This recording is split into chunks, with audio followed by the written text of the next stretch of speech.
Ako si Marian Soldevilla Basadre, ika-third to the youngest ni Abraham og ni anak ko Rita. So, Okay. my question, say question. My question is, The first question, grabe gina. what values do you think are the most important to live by? Okay, so pinaka-importante sa ako nga values is ang patience gyud. Now nga why nga nung patience siya? Ever since sa first in kanang sa akong pag-eskwela, kung wala ko'y patience, wala ko'y pag-antos, no? Dili siguro ko mag-graduate. Why? Karong di ko mag-graduate. 11 bit mi ba ka ng estudyante, ang mga anak ni papa niya, ang mga magwang may ginauna, pila ka mag-college, pila ka buok mag-college sa family, upat, tulo. So, lisod kasi papa mo, nag-undang-undang, yun ko. So, kung wala ko pasyensya, di gid siguro ko mo lampos. Kung dili ko mahimong ing-ani karon kung wala ko'y pasyensya. So, patience gid number 1. Nga, murag na, ako yun ang mabitog ako nang na-learn, akong na-akong use akong self na kailangan yun ang patience is pinaka-importante sa ako. Who had the most influence on you growing up and why? Okay, the most influence is si papa, si mama, ang parents.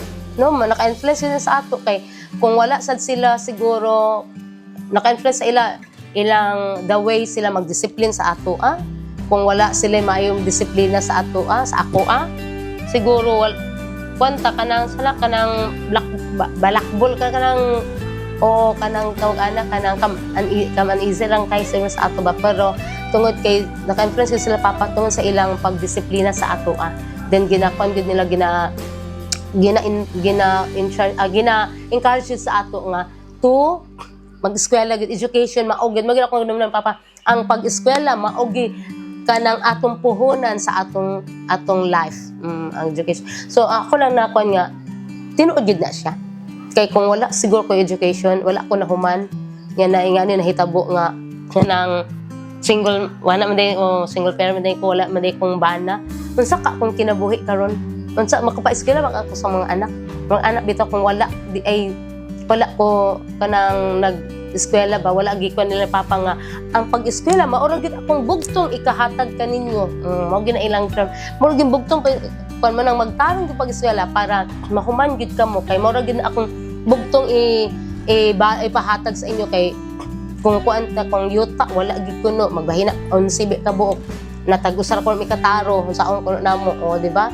So ang iya yung ginakuan magikuan gid sa amo nga nang pag-eskwela gyud ang education gyud is pinaka-importante nga mahuman gyud mo para makatrabaho kay mao gyud kuno na ang ilang bugtong nga kuan sa amo Great. The last one. What is that one virtue that you learned from Lolo Ed and Lola Inday that you want to pass on to the next generations? Kasi same ra gyapon na siya ang pagpasensya, ang kailangan na kay kanang persistence, no? Kanang go lang gid ka bisan pag unsa pa ka lisod sa kinabuhi nga imong maagian, bisag unsa pa nga gipaundang-undang ka so ka maundang kag 2 years another half sem ra kay pa eskwela pug ka kailangan gid ka pasensya og kanang persistence gid bitaw nga kailangan human gid ka nagid kay aim kanang pag-aim nimo kailangan human gid ka sa imong pag-eskwela kay kabalo gid ka nga unsa ka kung mahitabo sa akong kinabuhi ugma kung wala kay mahuman kay mao man gud ginakon nila papa gud sa una nga kanang kailangan gud mahuman gud mo kay maura gud na ang inyong bugtong nga maka-eskwela pud mo sa imong anak maminyo man kali mo makahatag sa iyong kinabuhi mga anak ba. Kami gid ni Mimi, kami magid may kanang sunod ra no. So kato si Mimi sa akong ako lang nakon sa iya, kwanto siya kanang sana kanang maging hatagon, sharing gid kay to siya o mo-share to siya. Then kanang happy ka sa iya makig-uban ba kay ako magud kay sa akong self siguro kanang murag na ko sa serious type nga kuan that time si Mimi sad kuan siya kanang mangita na siya makakatawa ka ana ba mo si Mimi iyang sa iyang naa sa iya sa kanang magparagod kang yan gud iyang attitude ba nga nga kung kabalo kung ikaw magulanon that was at that time nga katong nawala na si Alan yan adto ko sa iya kay na problema ko adto ba kay kanang siguro napako sa problema nakoy problema tag istorya sa iya masumbongan ako siya yan ang kanang bitaw kanang istoryahan sa kanang mag-joke pa bitaw siya para lang ka nga makakatawa ka para dili kay ka mo-focus sa iyo say naa sa imong na ing anak si Mimi o manang sad si Mimi sa kanang iyang attitude bitaw nga kanang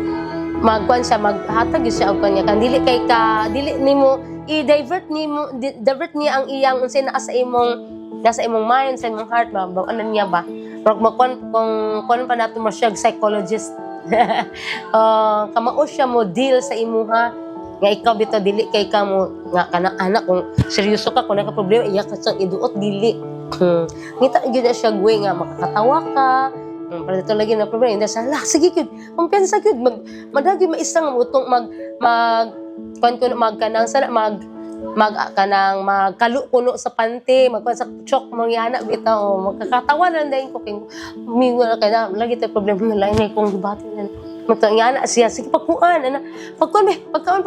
nagi maisang ko na mga anak ba yang way dili bitaw siya nga tarantado ay anak si Mimi mo kan kalma siya nga kanang iya kang i-divert sa unsay naa sa imong mind bitaw nga ilingaw ra kaniya mga anak siya may siya mo kan ma-deal gid sa imuha as a sister.